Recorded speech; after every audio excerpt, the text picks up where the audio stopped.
They broke Maya Hayes's body with whips and chains, shattered her fingers so she couldn't write, locked her in darkness for days to crush her spirit.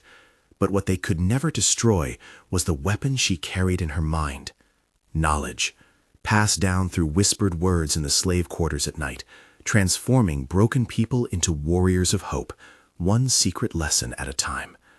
In the suffocating heat of a Mississippi plantation in 1851, while her back bore the scars of 100 lashes, Maya discovered that the most powerful form of resistance wasn't fighting back with fists, but fighting back with wisdom, teaching enslaved people to read their own worth in a world that insisted they had none, creating an underground school in the dead of night where freedom was first learned in the mind before it could ever be claimed in the body. Before we journey into Maya's extraordinary story of survival and resistance through education, I want to invite you to join our community of people who believe in the power of these untold stories. Hit that subscribe button and turn on notifications so you never miss powerful narratives like this one. Stories that honor the brilliant minds and unbreakable spirits of those who fought oppression with intelligence and courage. Now, let's step into Maya's world and discover how whispers in the darkness became weapons of liberation. The riverside plantation stretched along the banks of the Mississippi River like a scar across the land. 5,000 acres of cotton fields worked by 300 enslaved people who existed in a state of perpetual exhaustion and fear. Maya Hayes stood in those fields on a scorching August morning in 1851, her hands moving with practiced efficiency through the cotton bolls, her mind occupied with thoughts far beyond the immediate task of filling her basket before the overseer noticed any slowness. At 26 years old, Maya had spent 14 years on Riverside Plantation, sold there at age 12 when her previous enslaver in Virginia died and his estate was liquidated, torn from her mother and 2 younger siblings in a transaction that took less time than it would take to purchase a horse. Those 14 years had been an education in survival, in reading the moods and patterns of the white people who owned her, in understanding the unspoken rules that meant the difference between relative safety and savage punishment.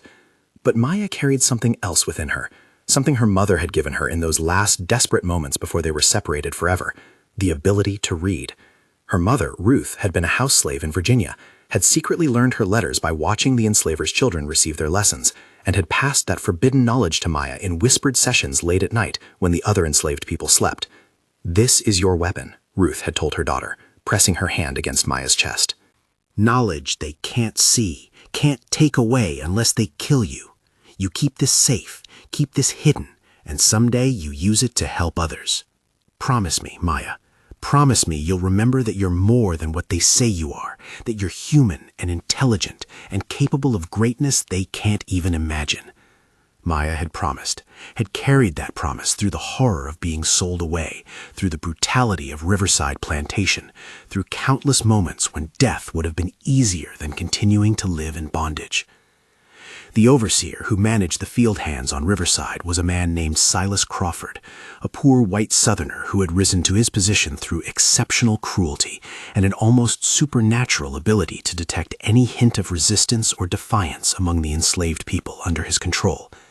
He was 35 years old, lean and weathered, his pale eyes constantly scanning the fields for any sign of slowness or rebellion, his right hand never far from the whip that hung at his belt.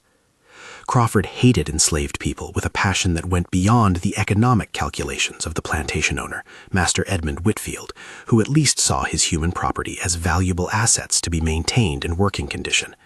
Crawford's hatred was personal, rooted in his own poverty and powerlessness within white Southern society, finding the only outlet for his rage in the absolute power he wielded over people even more powerless than himself.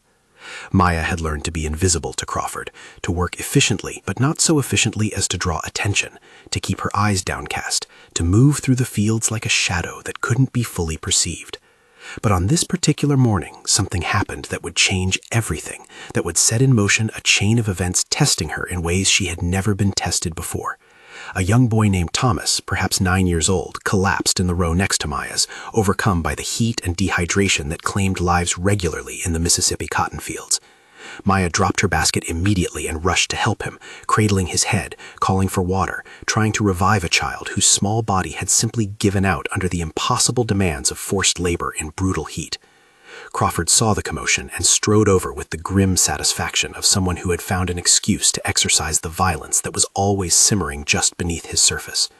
"Get back to work," he snarled at Maya, raising his whip. "Boy's just lazy, trying to get out of his duties. A few lashes will teach him to work through discomfort."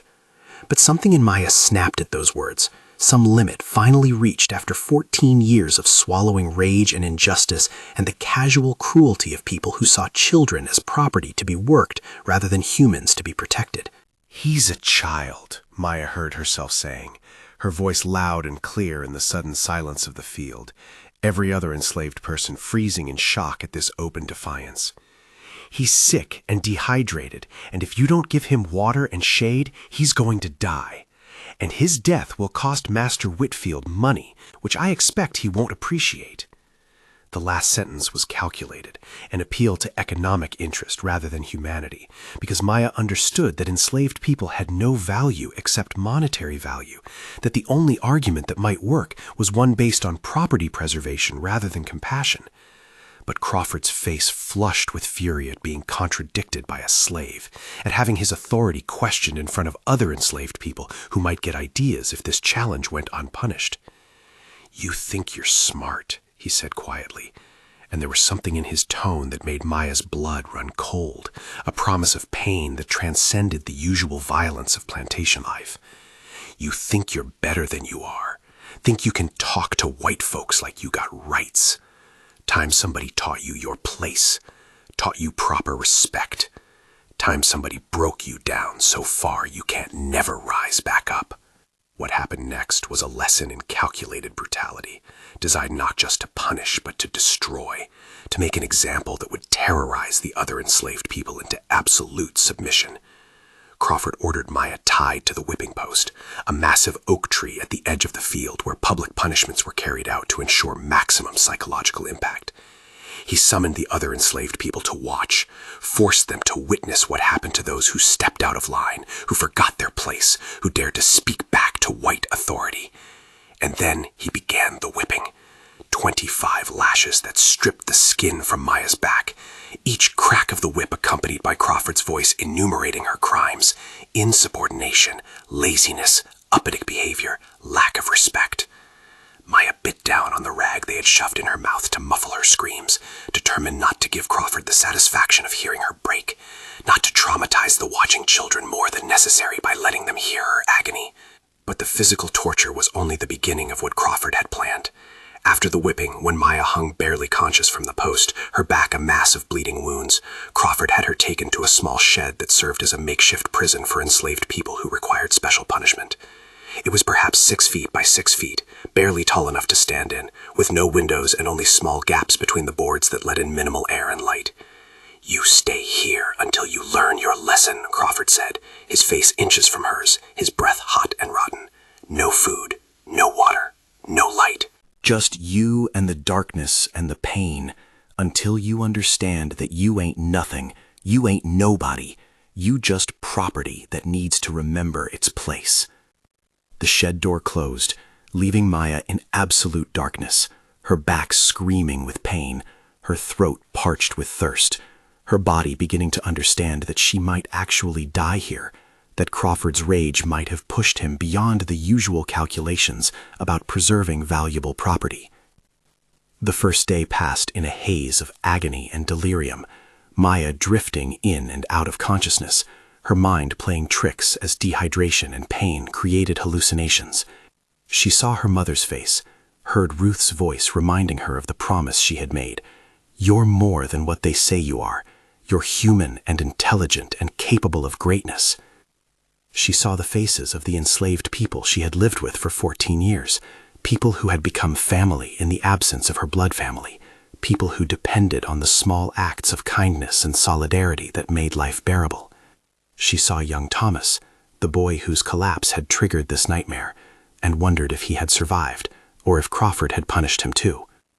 On the second day, when Maya was certain she would die, when her body was shutting down from lack of water, and her wounds were beginning to fester with infection, the shed door opened, and a figure slipped inside. It was Ezra, an older enslaved man who worked in the plantation house, and had somehow convinced the guards to let him bring medical supplies to tend Maya's wounds. "Don't speak," he whispered urgently, pouring water into her cracked lips, cleaning her back with cloths soaked in herbs that would fight infection. "Crawford wants you to die, but Master Whitfield just found out what happened and he's furious because you're valuable property, because you're one of his best field workers. He's ordered that you be kept alive, but Crawford's fighting it, saying you need to be broken completely or you'll inspire others to rebel. So you gotta survive, Maya. Gotta hold on until Whitfield overrules Crawford completely, until they have to let you out of here." The water was salvation. The medical attention was mercy. But more than anything, Ezra's words gave Maya a reason to keep fighting, an understanding that her survival was itself an act of resistance, that dying would give Crawford what he wanted, while living would frustrate his attempt to make an example of her. "Thomas," she whispered, her voice barely audible through her damaged throat. "The boy." Ezra's face showed relief. "He lives. You saved him, Maya. Your intervention made them give him water and rest. He's telling everyone you saved his life, that you stood up to Crawford for him. People are calling you brave, calling you a hero, but they're also terrified about what this means, about what Crawford will do next to assert his authority." 3 more days Maya spent in that shed, hovering between life and death, her body fighting infection and dehydration, while her mind clung to consciousness with the determination of someone who understood that survival was victory, that every breath she took was proof that they hadn't broken her. Finally, on the 6th day, Master Whitfield himself came to the shed, his face showing disgust, not at the inhumanity of what had been done, but at the economic waste of potentially losing a valuable worker. "Get her out," he ordered the guards. "Get her to the hospital cabin, get her treated properly. And tell Crawford if he damages my property like this again, I'll dock his wages and demote him. I don't care about teaching lessons if the lesson costs me money." The hospital cabin was a small building where sick and injured enslaved people were sent to recover enough to return to work, staffed by an elderly enslaved woman named Aunt Sarah, who had learned healing arts from her African grandmother and who had saved countless lives over her 60 years. Sarah took one look at Maya's condition and shook her head sadly. "Child, you danced with death and somehow convinced him to let you go," she said, beginning the painful process of properly treating wounds that had been neglected for days, of fighting infection that had spread through Maya's body, of nursing her back from the edge of the grave. "But what I want to know is why. Why you speak up for that boy. Why you risk yourself like that. Don't you know they kill people for less?" Maya lay on the thin pallet, feeling Sarah's skilled hands working on her back, and tried to put into words something she hadn't fully articulated even to herself. "Because if we don't protect the children, if we don't stand up for each other, then we really are what they say we are, animals without souls, property without humanity. I had to do it on Sarah, had to show Thomas that he matters, that someone cares, that this world isn't entirely made of cruelty and injustice. And maybe I had to show myself that I haven't given up, that 14 years on this plantation haven't destroyed the person my mama raised me to be." The words hung in the air, and Sarah paused in her work, her old eyes studying Maya with new understanding. "You're dangerous," she said quietly. "Dangerous to them, because you still believe, still hope, still think there's something worth fighting for. Most people, they gets broken down until they just surviving, just getting through each day. But you got something else inside you, something they can't see and can't touch. Question is, what you going to do with it? You going to get yourself killed being a hero? Or you going to be smart, use what you've got in ways they can't detect, in ways that might actually help people without getting yourself destroyed?" The question would haunt Maya through the 3 weeks she spent recovering in the hospital cabin, through the painful process of her body healing while her mind wrestled with fundamental questions about resistance and survival, about when to fight openly and when to fight through stealth and intelligence. She watched as other sick and injured enslaved people came and went, heard their stories of suffering and endurance, saw the 1,000 ways that slavery destroyed bodies and attempted to destroy spirits.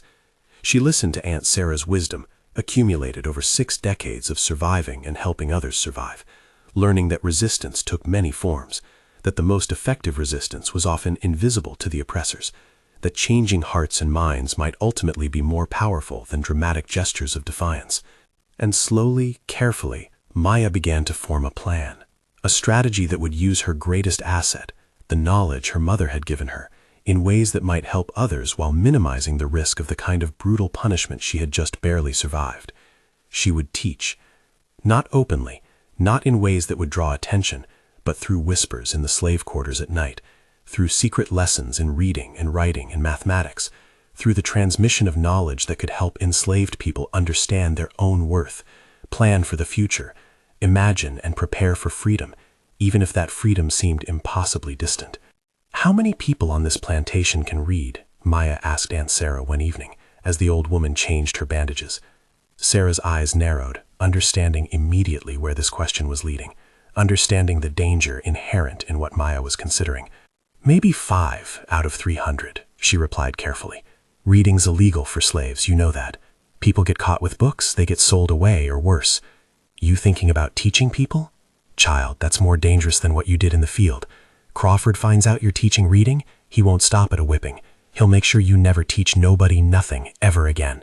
But the danger couldn't dissuade Maya from the certainty growing in her mind that this was her purpose. This was how she would honor her mother's sacrifice in her own survival, by passing forward the gift of knowledge that had been given to her. "Then we make sure Crawford doesn't find out," she said firmly. "We be careful, we be smart, we only teach people we trust completely, we do it in ways that don't leave evidence. Aunt Sarah, think about what reading could mean for people here. Think about being able to read signs, to forge passes if they need to travel, to understand contracts and laws that affect them. Think about children learning to value their own minds, to see themselves as more than property. That's worth the risk, isn't it?" Sarah was silent for a long moment, and Maya could see the old woman weighing decades of caution against the possibility of something genuinely transformative, weighing the very real danger against the potential benefit. "You're going to do this no matter what I say, aren't you?" Sarah finally said, and Maya nodded. "Then I'll help you. I'm too old for them to do much to me anyway, and I'd rather die trying to make things better than live having done nothing. But we do this right, Maya. We do this so careful that nobody ever suspects, so smart that even when they see signs, they can't trace it back to us. We create something that can survive even if you or I can't. Agreement?" The conspiracy was born in that hospital cabin between a 26-year-old woman whose back bore the scars of resistance and a 60-year-old healer who had seen too much suffering to not try to alleviate some small part of it. They began planning immediately, identifying potential students who could be trusted absolutely, who would understand the need for secrecy, who would be willing to take the risk for the sake of knowledge.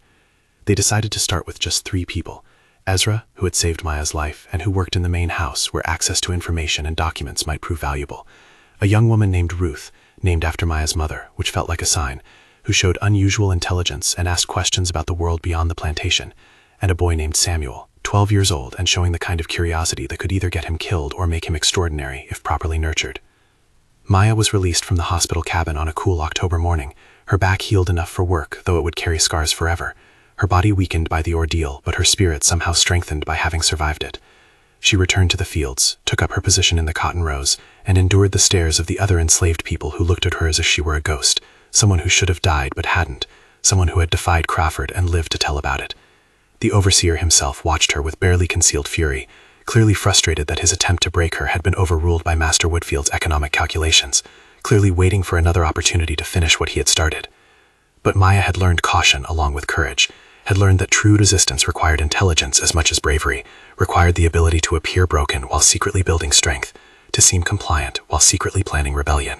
She worked in the fields with her head down, never speaking out of turn, never drawing attention to herself, becoming as invisible as possible while her mind cataloged information, planned lessons, prepared for the underground school that would begin in the slave quarters once darkness fell and the white people retreated to their comfortable house to sleep off another day of profiting from human suffering. The slave quarters on Riverside Plantation were rough wooden cabins, 12 feet by 12 feet, housing anywhere from 6 to 10 people, depending on family configurations and the plantation's current population. Maya shared a cabin with 5 other women, all field workers like herself, sleeping on thin pallets arranged on the floor like sardines in a tin. Privacy was non-existent, but there was also a code among the enslaved people, an understanding that what happened in the quarters stayed in the quarters, that information shared in these cramped spaces was protected by a network of mutual interest in survival. This would be both the advantage and the challenge of Maya's underground school, the captive audience of people who live in close proximity, balanced against the danger that any one person's betrayal could doom them all. On the night of the first lesson, 3 weeks after Maya's return to work, she waited until the other women in her cabin were asleep, until the sounds of the quarters had settled into the breathing and snoring and occasional coughing of exhausted people getting what rest they could. Then she slipped from her pallet and moved silently to the back corner of the cabin, where she had arranged to meet Ezra, Ruth, and Samuel. They came one by one, shadows moving through shadows, until 4 people sat huddled together in the darkness, barely able to see each other's faces, speaking in whispers so quiet that even someone sleeping 5 feet away wouldn't hear. "Thank you for trusting me," Maya began, her voice barely audible. "What we're doing here is dangerous, could get us all killed or sold away if we're discovered. So before we start, I need each of you to understand the risk and choose whether you want to continue. This isn't just about learning to read, though that's part of it. This is about learning to think differently, to see ourselves as fully human, with minds as capable as any white person's, to prepare ourselves for freedom, even if that freedom is years or decades away. Ezra, Ruth, Samuel, you ready for that? You ready to carry this knowledge and all the danger it brings?" 3 heads nodded in the darkness, and Maya felt a wave of emotion so powerful it threatened to overwhelm her. These were her students, her co-conspirators in the greatest act of resistance she could imagine. The cultivation of free minds within enslaved bodies. The creation of an alternative education that contradicted everything slavery tried to teach about black inferiority and white supremacy. "Then we begin," she said quietly, pulling from her dress a small piece of charcoal she had stolen from a cooking fire. "We start with the alphabet, with learning to recognize letters and the sounds they make. We practice on the dirt floor where we can erase our marks immediately. We memorize everything because we can't risk writing anything down that could be found. And we remember that every letter we learn is a weapon. Every word we can read is a key to a lock they don't even know we're trying to open." The first lesson lasted perhaps 30 minutes, Maya teaching the alphabet through whispered repetition, drawing letters in the dirt and making her students copy them, then immediately smoothing away the evidence. A is for ancestor, for all the people who came before us. B is for break, because we're going to break every chain they try to put on our minds. C is for courage, which is what brought you here tonight. She made the learning personal, connected each letter to concepts that would reinforce their sense of identity and purpose, that would make the abstract act of reading into something deeply meaningful and connected to their liberation. Over the following weeks and months, the lessons continued, expanding gradually as the initial 3 students proved trustworthy and gained basic literacy skills. Maya added new students carefully, always ensuring that each person understood the risks and the need for absolute secrecy. By spring of 1852, she had 12 students ranging in age from 10 to 55, meeting in small groups at different times and locations to avoid detection, creating a network of literacy that spread through the slave quarters like underground roots, invisible from above, but growing stronger every day. But teaching reading was only part of Maya's curriculum. She also taught mathematics, showing students how to calculate and understand numbers that might help them in practical ways, measuring distances if they ever tried to escape, understanding prices and values if they were ever in positions to negotiate or trade, calculating time and seasons for planning purposes. She taught geography as much as she knew it, explaining the layout of the South and where the free states were located, giving people mental maps that might guide them if opportunity for escape ever arose. She taught critical thinking, encouraging students to question the narratives they were told about their own inferiority, to recognize the lies embedded in the ideology of slavery, to understand that their bondage was maintained through violence and law rather than any natural order or divine will. And most importantly, she taught them to teach others, to pass forward the knowledge they gained, creating a system that could survive even if she was sold away or killed. Each one teach one became her motto. Every person who learns has a responsibility to teach someone else. That way, the knowledge spreads, becomes impossible to contain, becomes something that will outlive all of us. They can break our bodies, but they can't break our minds unless we let them. They can chain us, but they can't stop us from thinking, from learning, from growing, from preparing for the day when these chains finally break, and we need to be ready to be fully free people. The underground school operated successfully for 2 years, transforming dozens of lives, creating a cadre of literate enslaved people who saw themselves differently, who had access to knowledge that gave them agency and hope.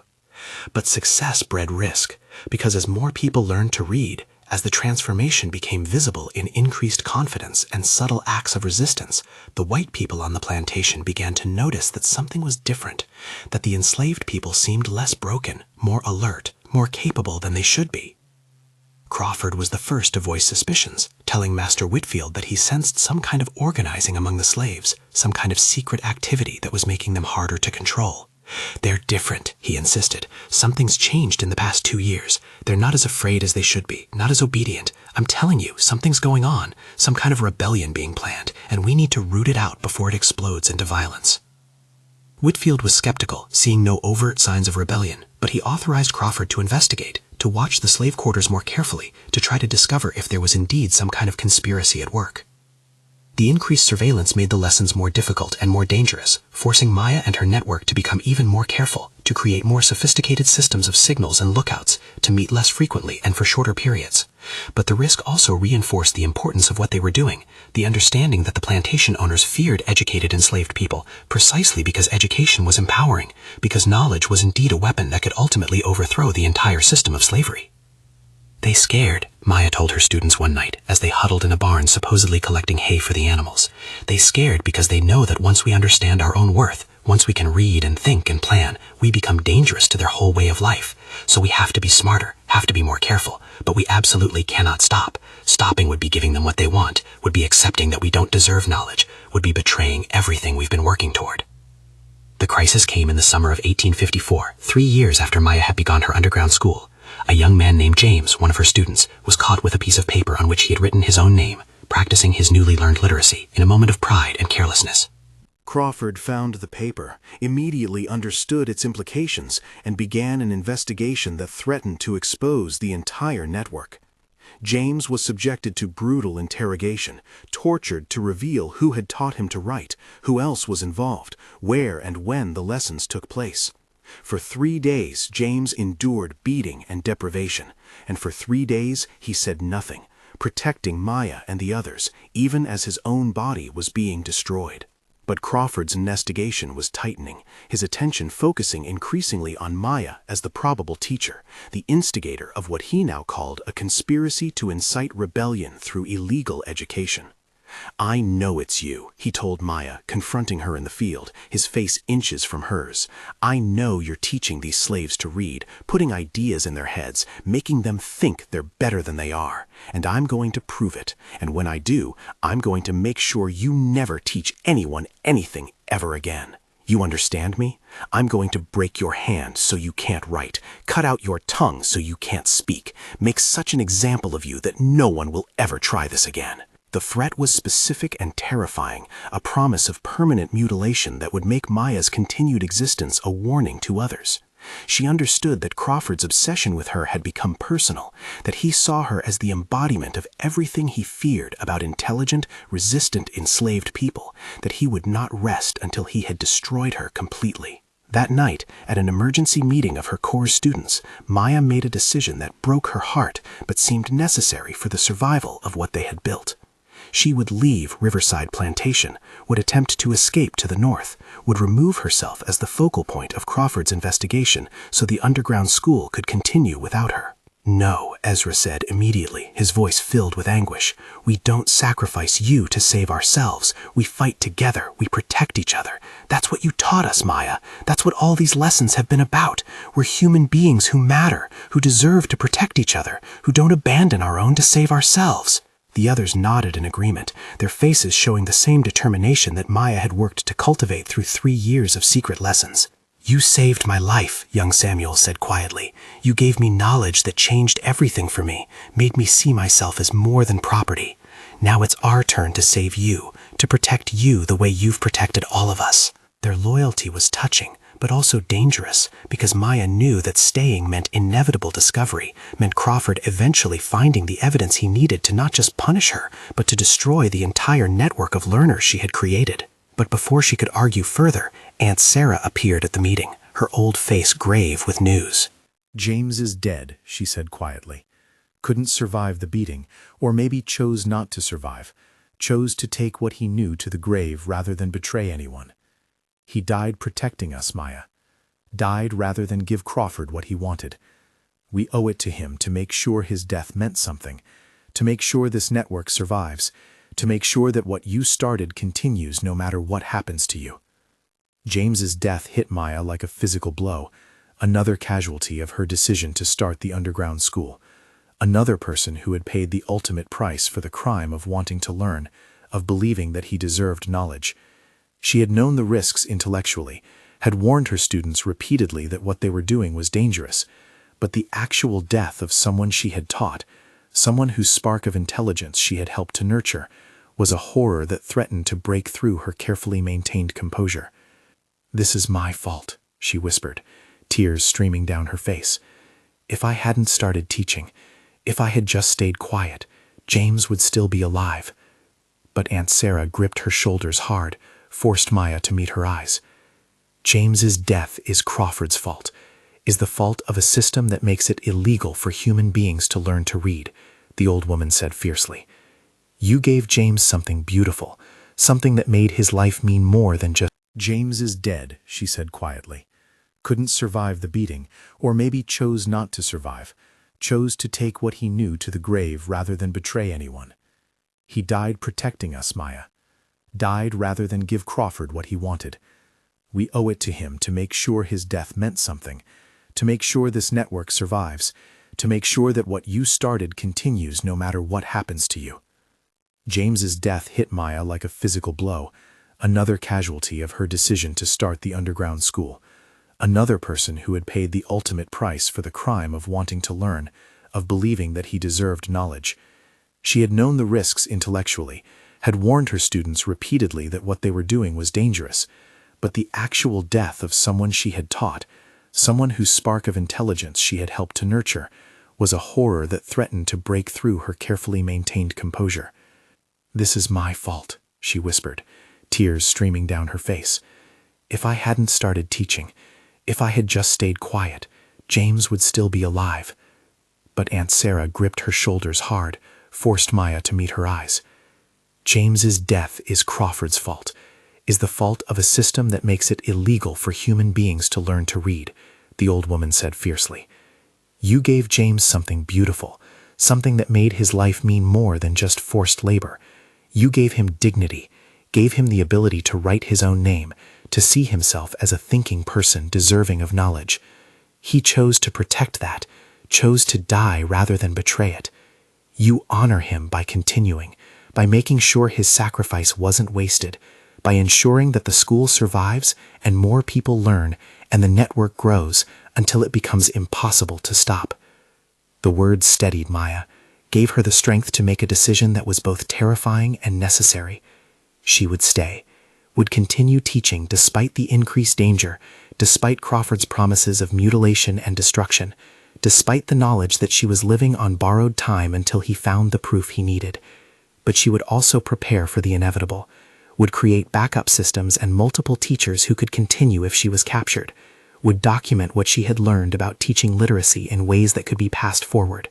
She would fight with knowledge as her weapon, would resist through education, would refuse to let Crawford's threats silence her or stop the transformation she had begun in the minds of enslaved people who had been told their entire lives that they were incapable of learning.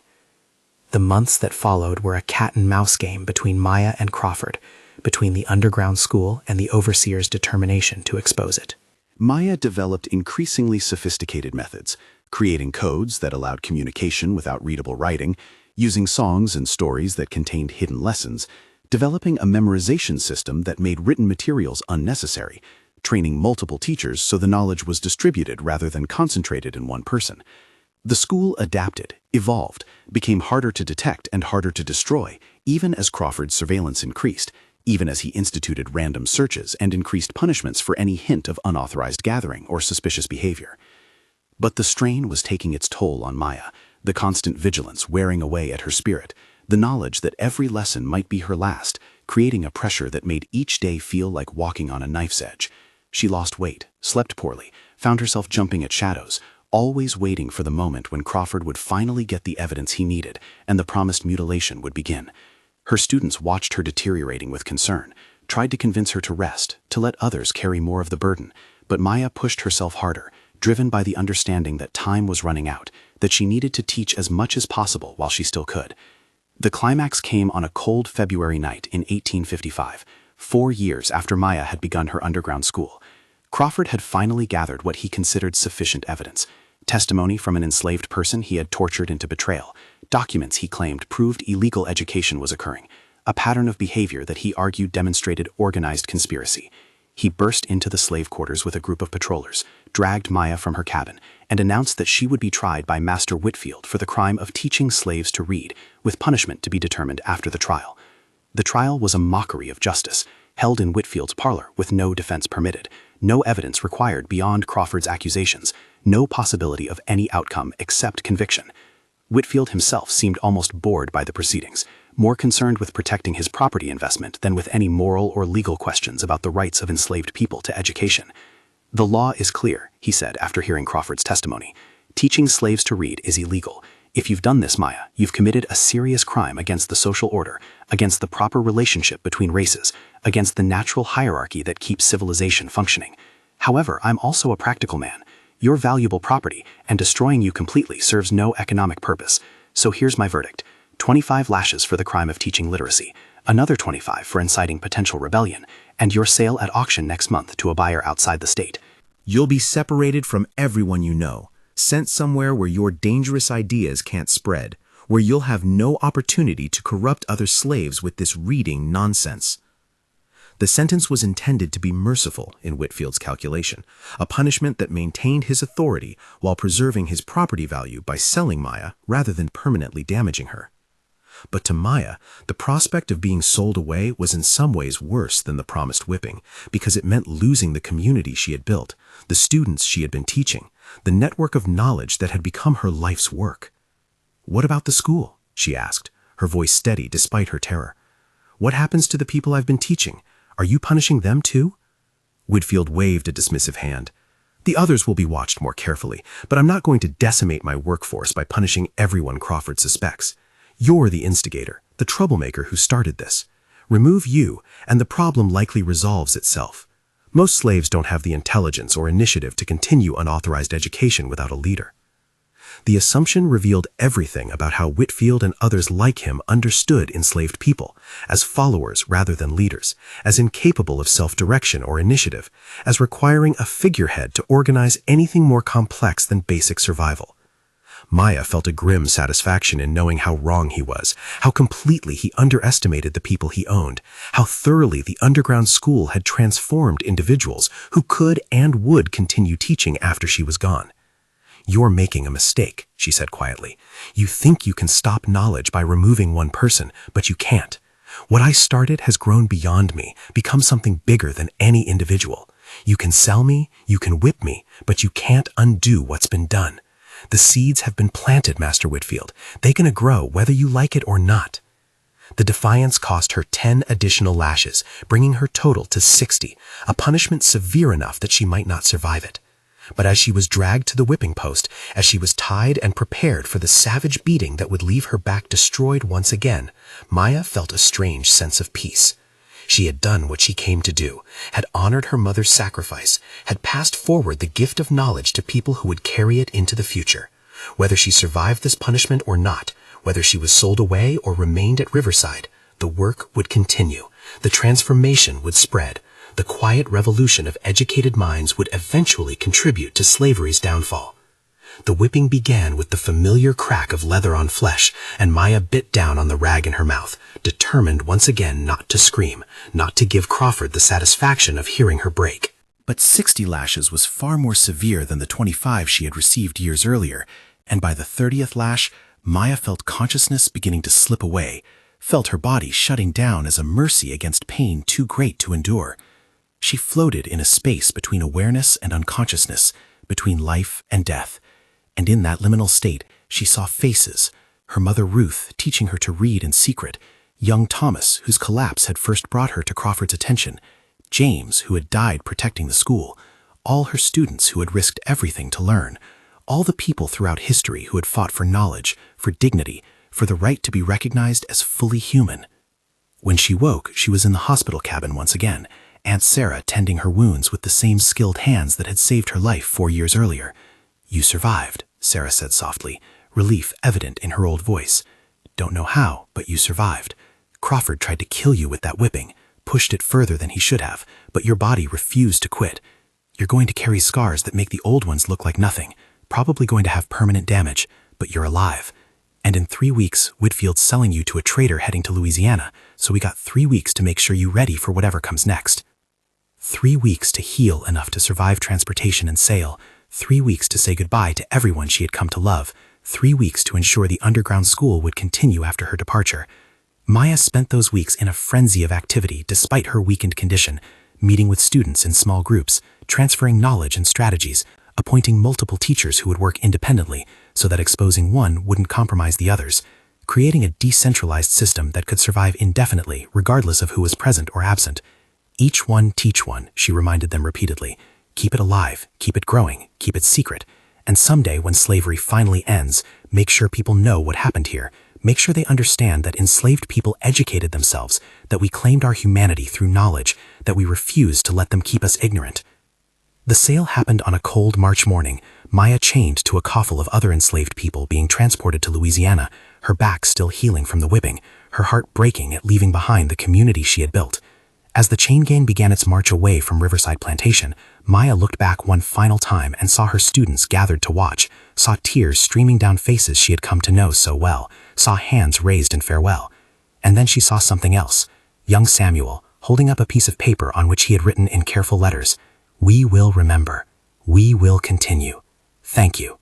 The simple message carried across the distance between them, a promise that the work would go on, that the school would survive, that her sacrifice had meaning beyond her personal suffering. The journey to Louisiana took 3 weeks, during which Maya was chained to 20 other people being transported for sale, marching 30 miles a day, sleeping in rough camps at night, given minimal food and water, treated like cattle being driven to market. But even in this nightmare, Maya found ways to teach, whispering lessons to younger people in the coffle, sharing information about what to expect at auction, providing encouragement and strategies for survival. By the time they reached New Orleans, several people in the coffle could read basic words, understood simple mathematics, had been given mental tools that might help them survive and resist in whatever situations they found themselves. The New Orleans slave market was a horror that exceeded even Maya's extensive experience with slavery's brutality, a vast commercial operation where human beings were examined, assessed, and sold with an efficiency that revealed how central slavery was to the Southern economy. Maya stood on the auction block, her scarred back visible to potential buyers, her defiance still evident in her bearing despite everything she had endured. The auctioneer presented her as intelligent but rebellious, requiring a firm hand, suitable for field work or domestic labor with proper supervision.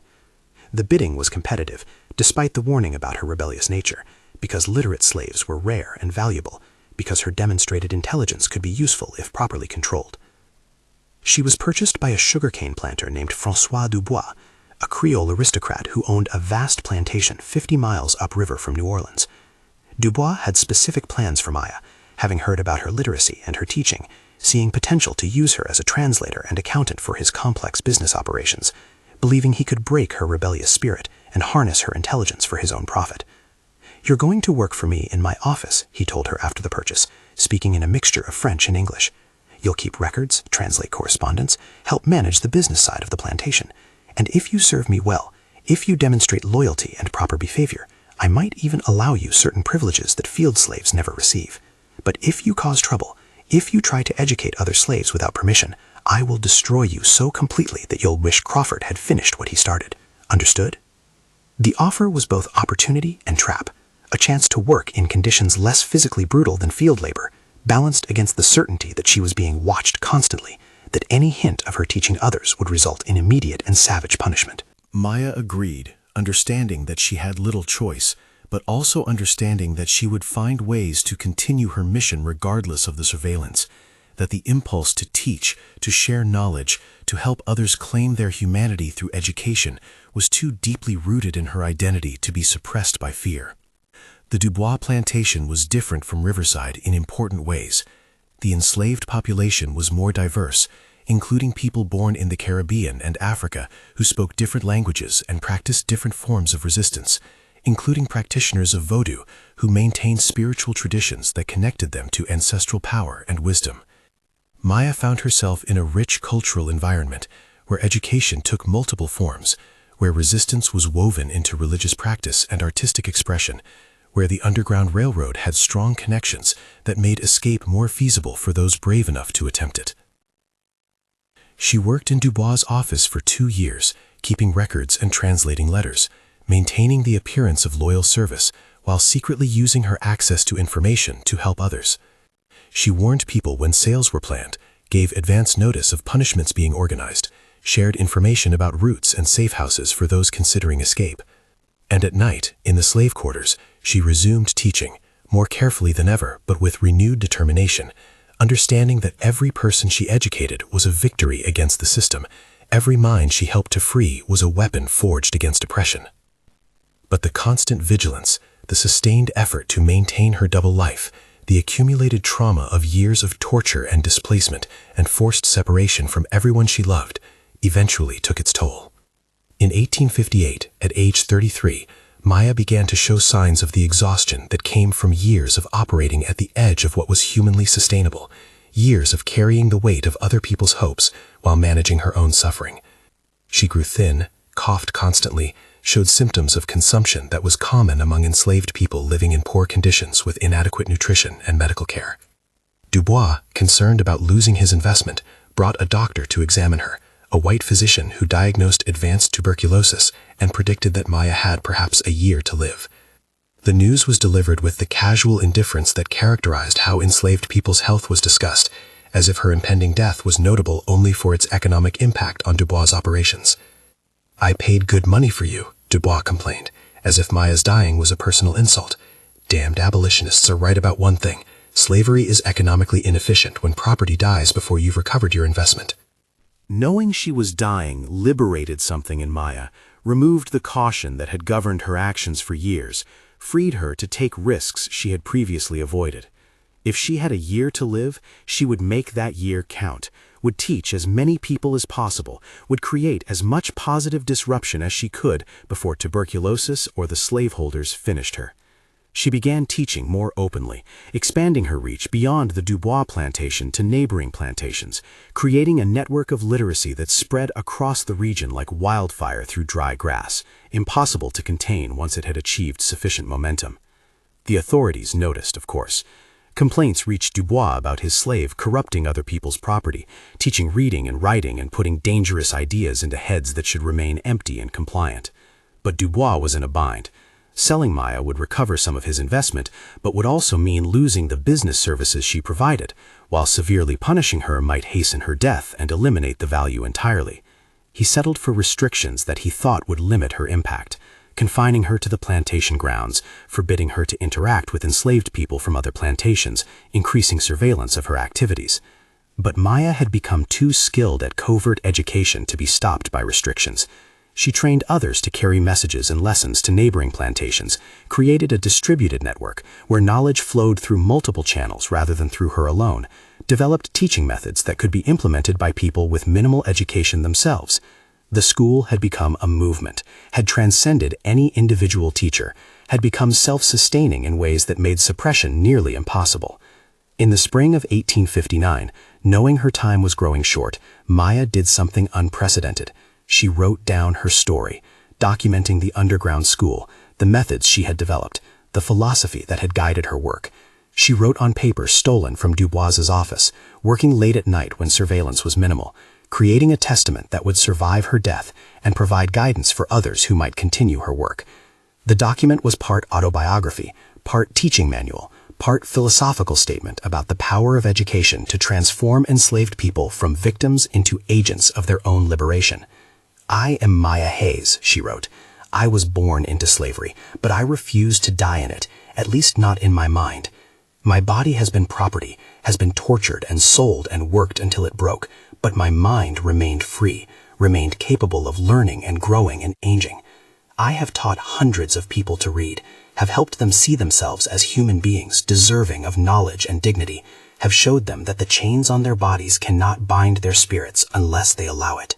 When I die, and death is coming soon, I will die knowing that I fought back, that I resisted in the most powerful way available to me, that I used knowledge as a weapon against a system designed to keep us ignorant and compliant. To those who continue this work after I'm gone, be brave, be careful, be persistent. Teach everyone you can reach. Pass forward the gift of literacy. Create networks that survive beyond any individual. Remember that every person who learns to read is a victory. Every mind that opens is a defeat for slavery. Every moment of education is an act of revolution. They can kill our bodies, but they cannot kill ideas, cannot stop knowledge from spreading, cannot prevent the eventual triumph of human dignity over oppression." She gave the document to Ezra, who had somehow made his way to Louisiana and found her, who had maintained contact across the years and miles, who had become a conductor on the Underground Railroad and was now offering to help Maya escape to the north, where she could receive medical care and potentially survive her illness. "Come with me," Ezra urged. "You've done enough, suffered enough, taught enough. Let me get you somewhere safe, somewhere you can rest, somewhere you can be treated like a human being instead of property." But Maya looked at the document she had written, at the students still gathering in her cabin for lessons, at the movement she had started that was now spreading across Louisiana and beyond, and she knew she couldn't leave. "My body's dying, but the work is just beginning," she told Ezra. "I stay here, I keep teaching, I make these last months count for as much as possible. But you take this," she handed him the written testament. "You take this north, you get it to abolitionists, you make sure people know what happened here, what enslaved people did to educate themselves, how we fought back with knowledge and courage. That's more important than one life, even mine. That's the story that needs to survive." Ezra took the document with tears streaming down his face, embracing Maya one final time before disappearing into the night to continue his work with the Underground Railroad, carrying her story north, where it would eventually be published in abolitionist newspapers, where it would become part of the testimony proving that enslaved people were not passive victims, but active resistors, that the fight against slavery was being waged from within as well as from without. Maya continued teaching through the summer and fall of 1859, her body growing weaker, but her spirit somehow growing stronger, sustained by the knowledge that her work would outlive her, that the movement she had started would continue and expand and eventually contribute to slavery's downfall. She taught until she literally couldn't stand anymore, until tuberculosis had so ravaged her body that even speaking became difficult. On a cold December night, surrounded by students who had become family, Maya Hayes died at age 34, her body broken by slavery, but her spirit undefeated, her mind free until the very end. Her funeral was attended by nearly 200 enslaved people from multiple plantations, a gathering that made the white authorities nervous, but that they allowed because suppressing it would have required more violence than they were prepared to deploy. The mourners sang spirituals that contained hidden messages about freedom and resistance, shared stories about Maya's teaching and courage, promised each other that they would continue her work, that they would keep the underground schools operating until slavery itself was destroyed. "She taught us to read," one of her students said, standing over her grave. "But more than that, she taught us to believe in ourselves, to see ourselves as fully human, to understand that knowledge is power and that nobody can take our minds unless we surrender them. We're all teachers now because she made us teachers. We're all resistors now because she showed us how to resist. We're all free in our minds because she taught us that freedom starts in the mind before it can ever exist in the body." The underground school network that Maya had founded continued operating through the Civil War and beyond, teaching literacy to hundreds and eventually thousands of enslaved people across Louisiana and neighboring states. When emancipation finally came in 1865, the people Maya had taught were ready, prepared to take advantage of freedom because they already understood their own worth, already possessed the knowledge and skills that would help them build new lives. They became teachers in schools for freed people, became political leaders during Reconstruction, became business owners and landowners and active citizens, carrying forward Maya's legacy in tangible ways that shaped the post-slavery South. Her written testament, carried north by Ezra, was published in Frederick Douglass's newspaper and became an important document in the abolitionist movement, proof that enslaved people were actively engaged in their own liberation, that the Underground Railroad was not just about physical escape, but about mental and spiritual freedom achieved through education and community support. Maya's story inspired others to establish secret schools, to risk themselves teaching literacy, to understand that knowledge was indeed a weapon that could ultimately destroy slavery from within. Years later, when historians began seriously documenting the Underground Railroad and the various forms of resistance to slavery, Maya Hayes' story emerged as one of the most important, demonstrating that resistance took many forms beyond the physical escapes that had dominated popular understanding. She had survived torture, had been sold away from everyone she loved, had worked herself to death in service of a cause she knew she wouldn't live to see fulfilled. But she had also changed hundreds of lives, had created a network of educated people who understood their own worth, had proved that the human mind could remain free even when the body was enslaved. Maya Hayes taught us that true freedom begins in the mind, one of her former students wrote years after emancipation. She showed us that knowledge is the first step toward liberation, that understanding our own worth and capability is necessary before we can fully claim our rights and dignity. She paid for this teaching with her life, literally worked herself to death educating people who had been told they were incapable of learning. But her sacrifice wasn't wasted. Every person she taught went on to teach others. Every mind she helped to free became an agent of liberation for other minds.